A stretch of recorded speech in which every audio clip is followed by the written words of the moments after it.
A man should never be ashamed to own that he has been in the wrong, which is but saying, that he is wiser today than yesterday. Live every day as your last, because one of these days, it will be. Fine words. I wonder where you stole them.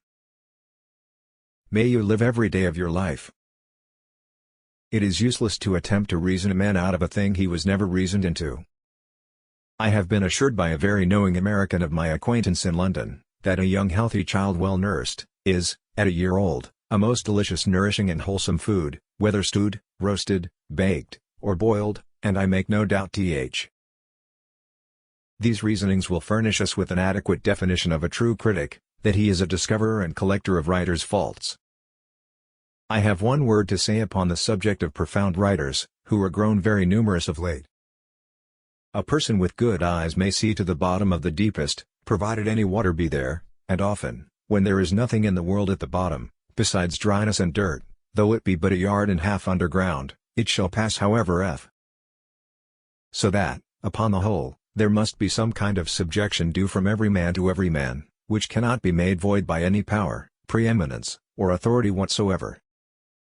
So that, upon the whole, there must be some kind of subjection due from every man to every man, which cannot be made void by any power, preeminence, or authority whatsoever.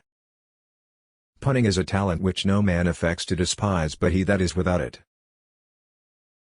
Let that be as it will, thus much is certain, that, however spiritual intrigues begin, they generally conclude like all others, they may branch upward toward heaven, but the root is in the earth. In answer to which, I assured his honor that in all points out of their lawyer's own trade, they were usually the most ignorant and stupid generation among us, the most despicable in common conversation.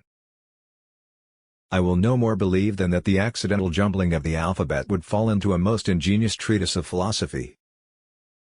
As love without esteem is capricious and volatile, esteem without love is languid and cold.